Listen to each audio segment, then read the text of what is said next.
ਸੋਨਾ ਗੱਖੜ ਦੇ ਦੋਸਤੋ ਕਹਿੰਦੇ ਨੇ ਕਿ ਜੇ ਪਿੰਡ ਦਾ ਚੌਧਰੀ ਆਦਲ ਹੋਵੇ ਤੇ ਪਿੰਡ ਜੰਨਤ ਬਣ ਜਾਂਦਾ ਹੈ, ਪਰ ਜੇ ਚੌਧਰੀ ਦਾ ਪੁੱਤਰ ਹੀ ਕਾਬੀਲ ਬਣ ਜਾਏ ਤੇ ਫਿਰ ਇਨਸਾਫ ਦੀ ਪਗੜੀ ਰੁਲ ਜਾਂਦੀ ਹੈ।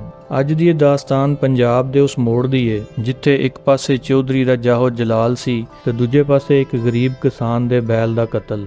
ਕਿਆ ਇੱਕ ਪਿਓ ਆਪਣੇ ਪੁੱਤਰ ਦੇ ਖੂਨੀ ਗਰੂਰ ਨੂੰ ਪੰਚਾਇਤ ਦੀ ਮਿੱਟੀ ਵਿੱਚ ਰੋਲ ਸਕੇਗਾ ਜਾਂ ਫਿਰ ਜ਼ਬਾਨ ਦੀ ਸ਼ਰਮ ਜਾਇਦਾਦ ਦੇ ਪੈਰਾਂ ਥੱਲੇ ਦਬ ਜਾਏਗੀ? ਅੱਖਾਂ ਖੋਲ ਕੇ ਤੇ ਦਿਲ ਥਾਮ ਕੇ ਸੁਣੋ, ਕਿਉਂਕਿ ਅੱਜ ਚੱਕ ਝੁਮਰਾ ਦੀ ਮਿੱਟੀ ਆਪਣਾ ਹਿਸਾਬ ਮੰਗਣ ਲਈ ਤਿਆਰ ਹੈ। ਤੇ ਸ਼ੁਰੂ ਕਰਨੇ ਆ ਅੱਜ ਦੀ ਇਹ ਕਹਾਣੀ। ਪਿੰਡ ਚੱਕ ਝੁਮਰਾ ਦੀ ਫਜ਼ਾ ਵਿੱਚ ਇੱਕ ਅਜੀਬ ਜਿਹੀ ਖੁਸ਼ਬੂ ਸੀ। ਇਹ ਖੁਸ਼ਬੂ ਮਿੱਟੀ ਦੀ ਵੀ ਸੀ ਤੇ ਸੱਚਾਈ ਦੀ ਵੀ। ਪਿੰਡ ਦੇ ਇੱਕ ਪਾਸੇ ਚੌਧਰੀ ਸੁਲਤਾਨ ਦੀ ਹਵੇਲੀ ਸੀ ਜਿਹੜੀ ਦੂਰੋਂ ਹੀ ਆਪਣਾ ਰੋਹਬ ਵਿਖਾਉਂਦੀ ਸੀ।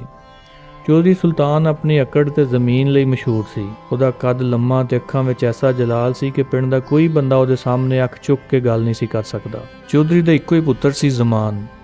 ਲਾਡ ਪਿਆਰ ਵਿੱਚ ਪਲਿਆ ਸੀ, ਪਰ ਉਹਦੇ ਅੰਦਰ ਉਹ ਪੁਰਾਣੀ ਮਿੱਟੀ ਦੀ ਮਹਿਕ ਨਹੀਂ ਸੀ ਜਿਹੜੀ ਵੱਡਿਆਂ ਬਜ਼ੁਰਗਾਂ ਵਿੱਚ ਹੁੰਦੀ ਹੈ। ਉਹ ਸਮਝਦਾ ਸੀ ਕਿ ਚੌਧਰੀ ਦਾ ਪੁੱਤਰ ਹੋਣ ਦਾ ਮਤਲਬ ਇਹ ਵੇ ਕਿ ਹਰ ਕਾਨੂੰਨ ਤੋਂ ਮੈਂ ਬਾਲਾ ਤਾਰਾਂ। ਹਵੇਲੀ ਤੋਂ ਥੋੜਾ ਦੂਰ ਇੱਕ ਛੋਟਾ ਕੱਚਾ ਜਿਹਾ ਘਰ ਸੀ ਜਿੱਥੇ ਬਾਬਾ ਹੈਦਰ ਰਹਿੰਦਾ ਸੀ। ਬਾਬਾ ਹੈਦਰ ਕੋਲ ਨਾ ਜ਼ਮੀਨਾਂ ਸਨ ਤੇ ਨਾ ਹੀ ਕੋਈ ਨੌਕਰ ਚਾਕਰ, ਪਰ ਪੂਰਾ ਪਿੰਡ ਉਹਨਾਂ ਦੇ ਪੈਰ ਚੁੰਮਦਾ ਸੀ। ਉਹਨਾਂ ਦੀ ਇੱਕੋ ਹੀ ਪਹਿਚਾਨ ਸੀ, ਸੱਚੀ ਜ਼ਬਾਨ। ਪਿੰਡ ਦਾ ਕੋਈ ਵੀ ਰੌਲਾ ਹੋਵੇ, ਪੰਚਾਇਤ ਹਮੇਸ਼ਾ ਬਾਬਾ ਹੈਦਰ ਦੇ ਮਸ਼ਵਰੇ ਤੋਂ ਬਗੈਰ ਅਧੂਰੀ ਹੁੰਦੀ ਸੀ। ਚੌਧਰੀ ਸੁਲਤਾਨ ਤੇ ਬਾਬਾ ਹੈਦਰ ਦੇ ਵਿੱਚ ਇੱਕ ਪੁਰਾਣੀ ਖਾਮੋਸ਼ ਜੰਗ ਸੀ। ਚੌਧਰੀ ਨੂੰ ਆਪਣੀ ਦੌਲਤ ਤੇ ਮਾਣ ਸੀ ਤੇ ਬਾਬਾ ਹੈਦਰ ਨੂੰ ਆਪਣੇ ਕਿਰਦਾਰ ਤੇ। ਇੱਕ ਦੁਪਹਿਰ ਜਦੋਂ ਸੂਰਜ ਸਵਾ ਨੇਜ਼ੇ ਤੇ ਸੀ, ਜ਼ਮਾਨ ਆਪਣੀ ਨਵੀਂ ਘੋੜੀ ਤੇ ਸਵਾਰ ਪਿੰਡ ਦੀਆਂ ਗਲੀਆਂ ਵਿੱਚੋਂ ਤੂਫਾਨ ਵਾਂਗਰੂ ਗੁਜ਼ਰ ਰਿਹਾ ਸੀ। ਉਸੇ ਗਲੀ ਵਿੱਚ ਪਿੰਡ ਦਾ ਇੱਕ ਗਰੀਬ ਕਿਸਾਨ ਰਹਿਮਤ ਆਪਣੇ ਬੁੱਢੇ ਬੈਲ ਨੂੰ ਲੈ ਕੇ ਜਾ ਰਿਹਾ ਸੀ। ਉਹ ਬੈਲ ਰਹਿਮਤ ਲਈ ਸਿਰਫ ਇੱਕ ਜਾਨਵਰ ਨਹੀਂ ਸੀ, ਬਲਕਿ ਉਹਦੀ ਜ਼ਿੰਦਗੀ ਦੀ ਕੁੱਲ ਕਮਾਈ ਸੀ। ਜ਼ਮਾਨ ਨੇ ਤਕੱਬਰ ਵਿੱਚ ਆ ਕੇ ਘੋੜੀ ਦੀ ਰਫ਼ਤਾਰ ਘੱਟ ਨਾ ਕੀਤੀ। ਘੋੜੀ ਦਾ ਖੁਰ ਬੈਲ ਦੇ ਢਿੱਡ ਵਿੱਚ ਐਸਾ ਵੱਜਾ ਕਿ ਬੈਲ ਉੱਥੇ ਡਿੱਗ ਪਿਆ ਤੇ ਤੜਪ ਤੜਪ ਕੇ ਦਮ ਤੋੜ ਗਿਆ। ਰਹਿਮਤ ਦੀਆਂ ਚੀਖਾਂ ਨਿਕਲ ਗਈਆਂ। ਉਹਨੇ ਜ਼ਮਾਨ ਦਾ ਪੱਲਾ ਫੜ ਲਿਆ, ਪਰ ਜ਼ਮਾਨ ਨੇ ਗੁੱਸੇ ਵਿੱਚ ਆ ਕੇ ਉਹਨੂੰ ਧੱਕਾ ਦਿੱਤਾ ਤੇ ਕਿਹਾ, ਓਏ ਪਰੇ ਹੋ, ਇੱਕ ਮਾਮੂਲੀ ਜਾਨਵਰ ਲਈ ਚੌਧਰੀ ਦੇ ਪੁੱਤਰ ਨੂੰ ਰੋਕੇਗਾ? ਜਾ ਕੇ ਹਵੇਲੀ ਤੋਂ ਪੈਸੇ ਲੈ ਲਈ। ਸ਼ਾਮ ਨੂੰ ਬਾਬਾ ਹੈਦਰ ਦੇ ਬੋਰਡ ਥੱਲੇ ਪੰਚਾਇਤ ਇਕੱਠੀ ਹੋਈ। ਪੂਰਾ ਪਿੰਡ ਇਕੱਠਾ ਹੋ ਗਿਆ। ਇੱਕ ਪਾਸੇ ਰਹਿਮਤ ਰੋ ਰਿਹਾ ਸੀ, ਦੂਜੇ ਪਾਸੇ ਚੌਧਰੀ ਸੁਲਤਾਨ ਆਪਣੇ ਸੱਜਣਾ ਨਾਲ ਬੈਠਾ ਸੀ। ਚੌਧਰੀ ਦਾ ਖਿਆਲ ਸੀ ਕਿ ਉਹ ਨੋਟਾਂ ਦੀ ਗੱਠ ਸੁੱਟੇਗਾ ਤੇ ਰਹਿਮਤ ਦਾ ਮੂੰਹ ਬੰਦ ਹੋ ਜਾਏਗਾ, ਪਰ ਬਾਬਾ ਹੈਦਰ ਨੇ ਜ਼ਮਾਨ ਨੂੰ ਸਾਹਮਣੇ ਖੜਾ ਕੀਤਾ ਤੇ ਵੱਡੀ ਸੰਜੀਦਗੀ ਨਾਲ ਪੁੱਛਿਆ, ਜ਼ਮਾਨ ਪੁੱਤਰ, ਅੱਜ ਤੂੰ ਇੱਕ ਗਰੀਬ ਦੀ ਰੋਜ਼ੀ ਮਾਰੀ ਏ, ਸੱਚ-ਸੱਚ ਦੱਸ ਕੀ ਹੋਇਆ ਸੀ? ਜ਼ਮਾਨ ਨੇ ਝੂਠ ਬੋਲਣ ਦੀ ਕੋਸ਼ਿਸ਼ ਕੀਤੀ। ਬਾਬਾ ਜੀ, ਬੈਲ ਖੁਦ ਹੀ ਘੋੜੀ ਦੇ ਸਾਹਮਣੇ ਆ ਗਿਆ ਸੀ, ਮੇਰਾ ਕੋਈ ਕਸੂਰ ਨਹੀਂ।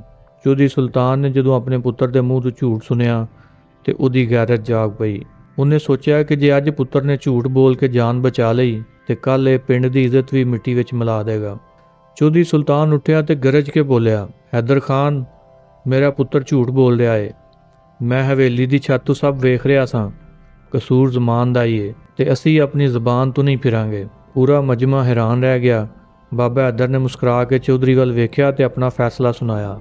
ਪੰਚਾਇਤ ਦਾ ਇਹ ਫੈਸਲਾ ਹੈ ਕਿ ਚੌਧਰੀ ਸੁਲਤਾਨ ਰਹਿਮਤ ਨੂੰ ਇੱਕ ਨਵਾਂ ਬੈਲ ਦੇਵੇਗਾ, ਪਰ ਗੱਲ ਇੱਥੇ ਖਤਮ ਨਹੀਂ ਹੁੰਦੀ।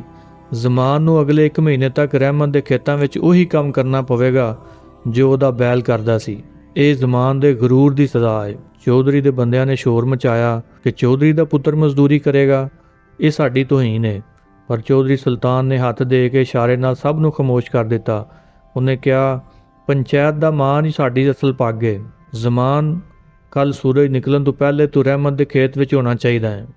ਅਗਲੇ ਦਿਨ ਤੋਂ ਹੀ ਜ਼ਮਾਨ ਨੇ ਰਹਿਮਤ ਦੇ ਖੇਤਾਂ ਵਿੱਚ ਹਲ ਚਲਾਉਣਾ ਸ਼ੁਰੂ ਕਰ ਦਿੱਤਾ।